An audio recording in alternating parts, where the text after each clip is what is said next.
अधिकारियों के नीचे, एक लॉ के नीचे रहना बहुत ज़रूरी है।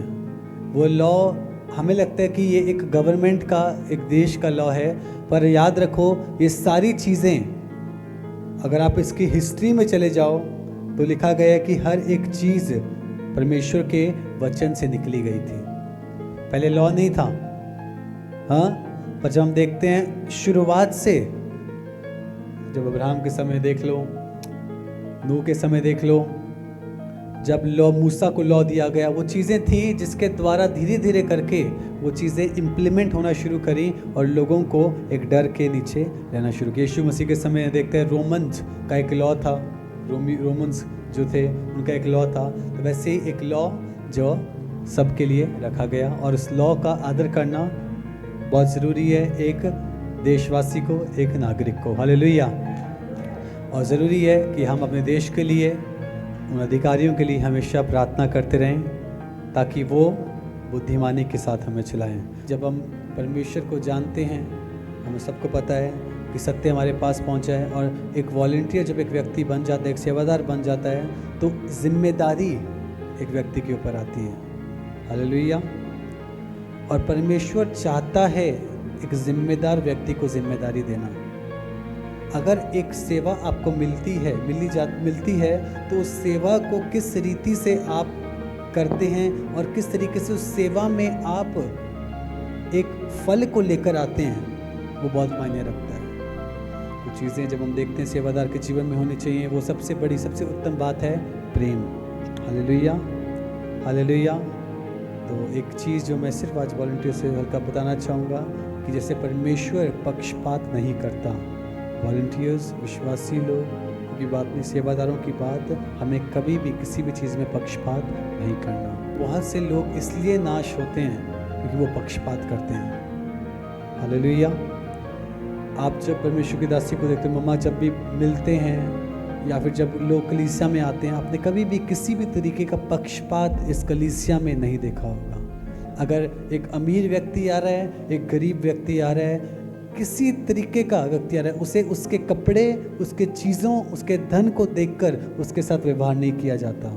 परमेश्वर के भवन में, परमेश्वर की प्रेजेंस में एक भेड़ है, ना कि अमीर या गरीब। और परमेश्वर की दासी का ये वचन शुरुआत से लेके अब तक, और जब तक परमेश्वर नहीं आता, ये चलता रहेगा। हालेलुया।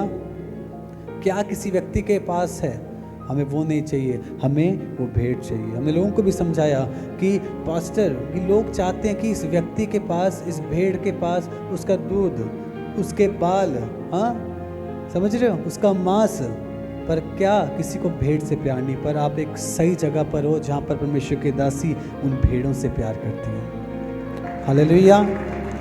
वैसा ही प्यार, वही चीज़ें जब आप परमेश्वर की दासी को, अपनी आत्मिक माँ को देखकर उन चीज़ों को करते हैं, याद रखें आपने उन चीज़ों को अपने जीवन में लागू करना है। जो लोग कलीसिया में आते हैं, यहाँ से जाते हैं, किसी भी व्यक्ति से आप पक्षपात ना करें। हालेलुया। जो व्यक्ति आते हैं, जो व्यक्ति यहाँ से जाते हैं, एक तरीके का प्यार उन सभी से वो बताता है, वो डिफाइन करता है आपके उस परमेश्वर के नेचर को आपके अंदर। हालेलुया।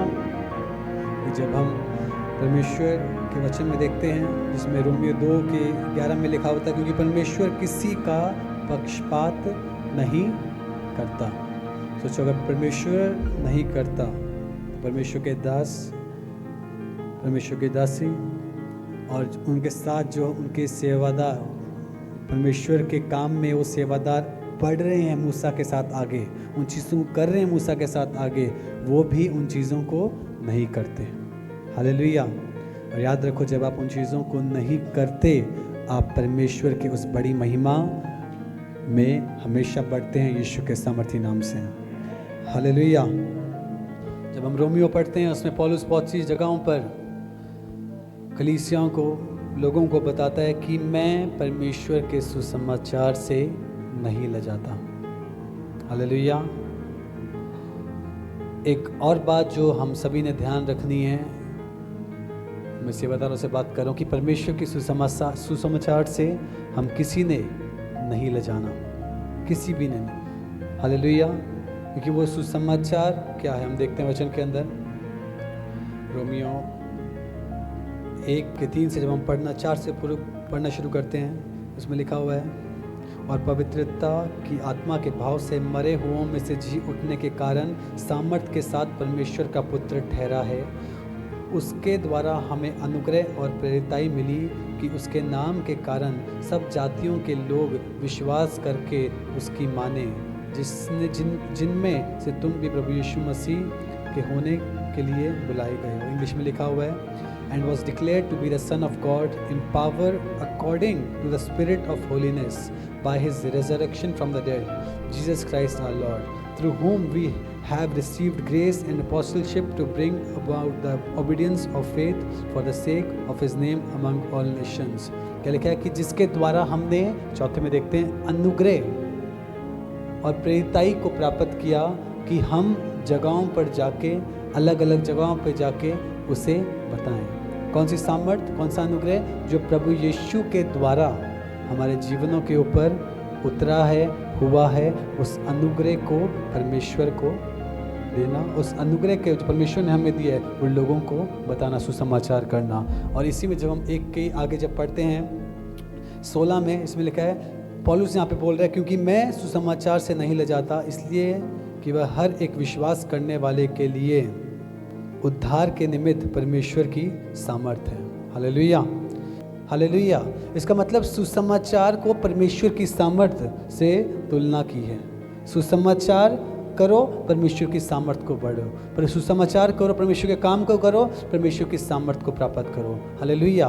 तो सुसमाचार परमेश्वर की सामर्थ्य आपके जीवनों में और बढ़ाती है। ये मैं नहीं, ये वचन कह रहे हैं। Hallelujah, hallelujah.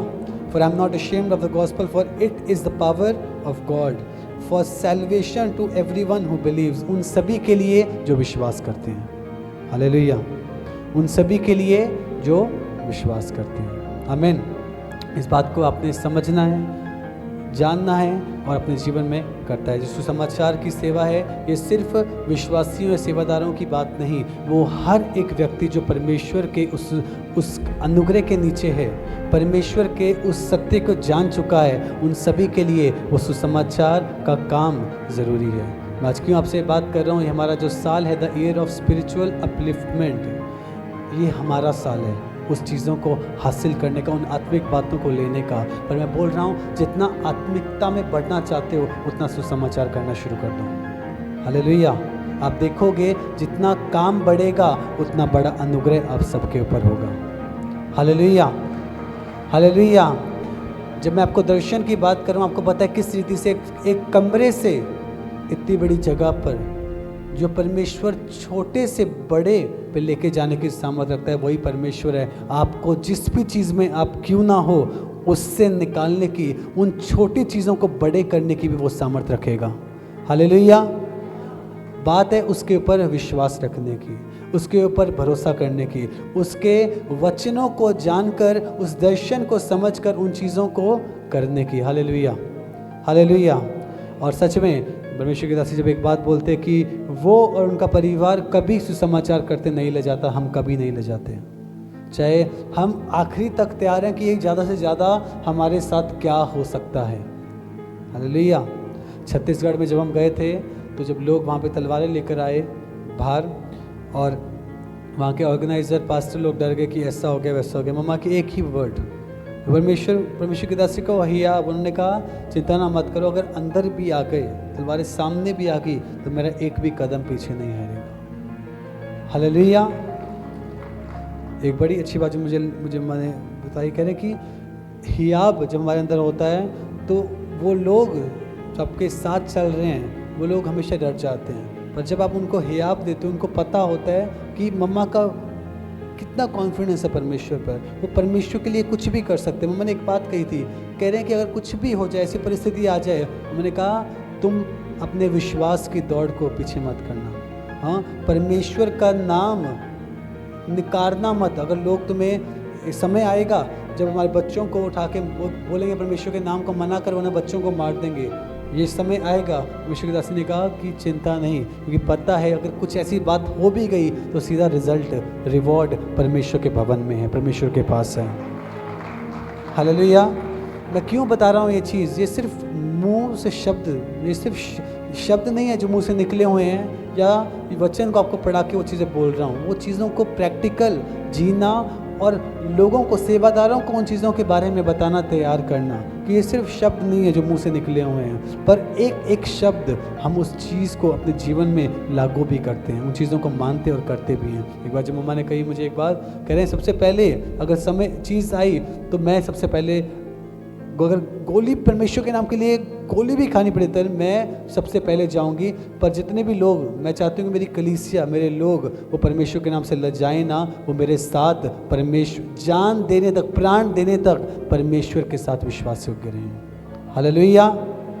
तो आपने उन चीज़ों को समझना है, वो हियाब, वो बातें जो इसके विषय में परमेश्वर की दासी हमें तैयार करते हैं, मम्मा हमें बताते हैं कि वो सुसमाचार, वो चीज़, वो सत्य हमने प्राप्त किया और वो सत्य किसी भी रीति से हमारे जीवनों से दूर ना हो। क्योंकि अंत के समय में जब मैं हमेशा बताता हूँ, भरमाने वाले आएंगे, वो लोगों को भरमाएंगे वचन से ही। जब यीशु की परीक्षा हो सकती है, विश्वासियों की भी, सेवादारों की भी, अगुओं की भी परीक्षा वचन से ही होगी। हालेलुया। पर परमेश्वर से उस समय बुद्धि को मांगना है, परमेश्वर के उस समय उस पवित्र आत्मा की सहायता को मांगना है कि किस रीति से उन उलझनों से, उन बातों से आप निकल सको। इसलिए मैं कहता हूँ, जब आप एक राइट अगुवाई में चल रहे होते हो तो आप एक राइट डायरेक्शन की ओर बढ़ रहे होते हो। हालेलुया। तो याद रखो एक बात को, राइट अगुवाई आपको राइट मंजिल की ओर लेकर जाती है, और आप एक राइट अगुवाई के नीचे हो। परमेश्वर का धन्यवाद करो सब जन। आमीन।